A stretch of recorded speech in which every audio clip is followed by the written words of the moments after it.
Oi, gente, o título dessa aula é O Ocidente Clássico, Aspectos da Cultura da Grécia e de Roma. E eu já vou começar logo com um problema. A gente, história, gosta muito disso, porque a gente gosta de questionar as coisas. Por que esse nome, né? O Ocidente Clássico. Vamos discutir um pouco esse termo.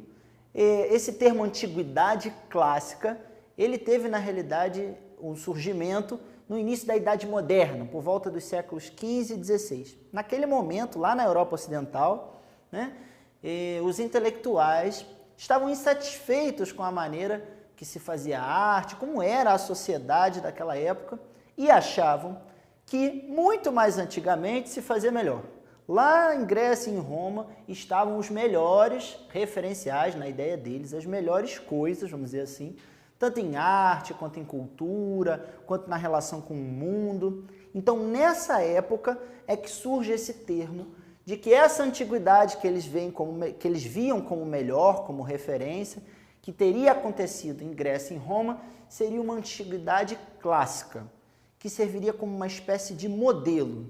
Então, repara o que acontece. No início da Idade Moderna, há uma separação, né, entre esse antigo, que é visto de uma forma elogiosa, é visto como uma coisa boa, como algumas referências que a gente vai falar aqui, e esse homem moderno que quer recuperar esses valores, se afastando do período que era mais próximo, que ficou conhecido como a Idade Média. O próprio nome já diz, não é uma coisa média, que fica no meio, que não é grande coisa. É um pouco essa ideia que esse termo carrega. O que a gente tem que tomar cuidado? Quando a gente se refere a essa antiguidade como clássica, fica parecendo que esse é o modelo, ou seja, só Grécia e Roma tiveram antiguidade que presta, vamos dizer assim. Isso é muito complicado, porque essa antiguidade só aconteceu nesse pedaço da Europa. É o perigo daquilo que os historiadores chamam de eurocentrismo, ou seja, a gente achar que o padrão e o modelo de sociedade tem que ser como foi na Europa do Ocidente, sendo que o mundo é muito grande, né, gente? Várias outras referências de antiguidade muito importantes, como no continente africano, na Ásia, nas Américas, né? Então é muito importante a gente perceber isso. Essa antiguidade dita clássica, ela realmente foi importante para uma série de coisas, como a gente vai ver aqui hoje, só que ela não foi a única antiguidade. Vamos detalhar um pouco alguns aspectos dessa cultura de Grécia e de Roma que tem a ver com a gente hoje, que é a principal razão pela qual a gente estuda história. A primeira delas que tem que ser dita é a relação com as línguas, especialmente o latim e o grego. O grego, lá na antiguidade, no período que viveu o tempo da Grécia, a língua, o grego, era a forma que aquela civilização se entendia unida. Ou seja, você era grego se você dominava a língua grega, você fazia parte da Hélade. Era uma espécie de uma distinção.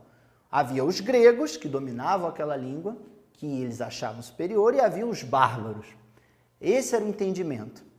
O latim, que depois foi a língua em Roma, também tinha um pouco essa lógica da distinção. As civilizações, os povos que não dominavam a língua latina, eram vistos pelos romanos como bárbaros.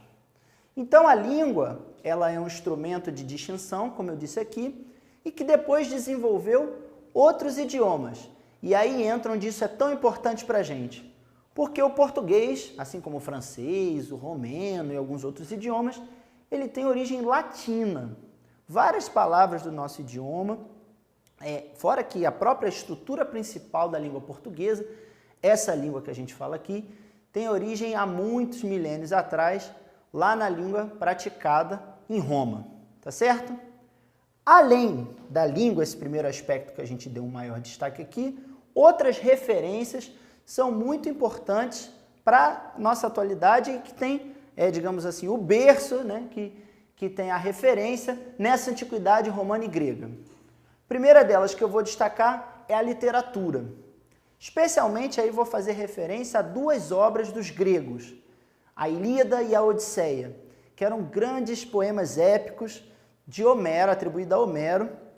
Aliás, tem até uma coisa muito interessante. Os historiadores não têm certeza se Homero de fato existiu, se Homero foram vários, mas o que a gente sabe existem duas obras muito importantes, a Ilíada e a Odisseia, atribuídas a esse autor, né? E que muito nos diz desse tempo, mas também se tornaram uma espécie de referência para as próximas obras que seriam feitas.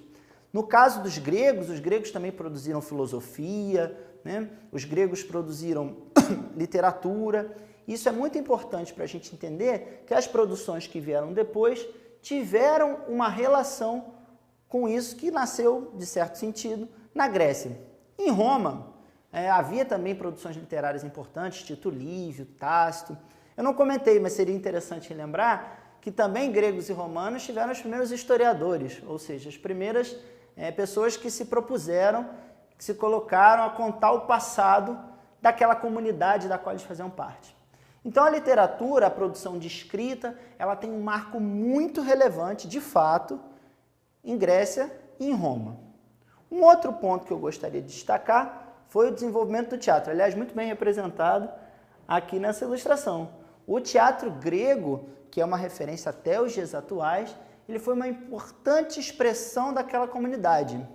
Na Grécia fazia muito sucesso os dramas e as comédias, que era uma forma de fazer uma leitura da realidade. Os gregos iam aos teatros e isso foi uma expressão artística que permaneceu. Já parou para pensar que além do teatro hoje a gente tem novela, série, uma série de coisas que a gente assiste, né? Que tem digamos assim, uma referência histórica mais antiga lá na Grécia, que é muito importante. Outro aspecto muito importante é da arte, e aí eu vou destacar especialmente a questão da escultura. De novo, a gente vai dar uma olhada aqui. Eu tenho certeza que mesmo você estando estudando esse tema agora, você já viu uma imagem muito parecida com essa, não é verdade? O que acontece? Os gregos, eles davam destaque, muito destaque ao que eles consideravam belo, as formas belas, que em geral eram corpos masculinos e europeus. Isso precisa ser dito, né? Quando esses homens da modernidade olhavam para essa antiguidade de Grécia e Roma como referência, eles afirmavam esse modelo de beleza. Veja só, até a beleza é uma construção histórica, porque não necessariamente esse tipo de corpo é mais bonito, mas como naquela arte lá era valorizado, quando os modernos retomaram, aquele se tornou o padrão. Os gregos, em geral, procuravam retratar o corpo de uma maneira muito realista, mostrar os músculos, as expressões, e isso foi recuperado depois, no período do Renascimento, por esses ditos modernos, né? Outro destaque importante é na questão dos esportes. Os esportes eram importantes na formação dos gregos e também como uma forma de cultura comum, tanto que eles realizavam Jogos Olímpicos, que era um encontro entre as cidades gregas, as chamadas polis. Isso ficou tão forte que depois influenciou os romanos, que conquistaram a área da Grécia, e mais tarde, quando esses jogos foram recriados, jogos esportivos envolvendo vários povos do planeta foram recriados com o nome de Olimpíada. Isso não é à toa. Para concluir a nossa aula, eu gostaria que você percebesse o seguinte: esse termo Ocidente Clássico, ele foi uma construção que não foi lá da época de Grécia e de Roma, mas ela nasceu no período do Renascimento, no início da Idade Moderna, nos séculos XV e XVI, e que vem nesse padrão de língua, de arte, de literatura e de esporte, uma referência que foi afirmada pelos europeus a partir de então e foi levada a diversos dos lugares que eles dominaram. E é importante a gente terminar essa aula de hoje com essa reflexão. Isso não quer dizer que outras referências de cultura, elas não têm o seu valor. O que acontece é que às vezes a gente olha o mundo com os olhos dos europeus. O que a gente tem que fazer quando estuda história é perceber que existem diferentes maneiras de ver o mundo.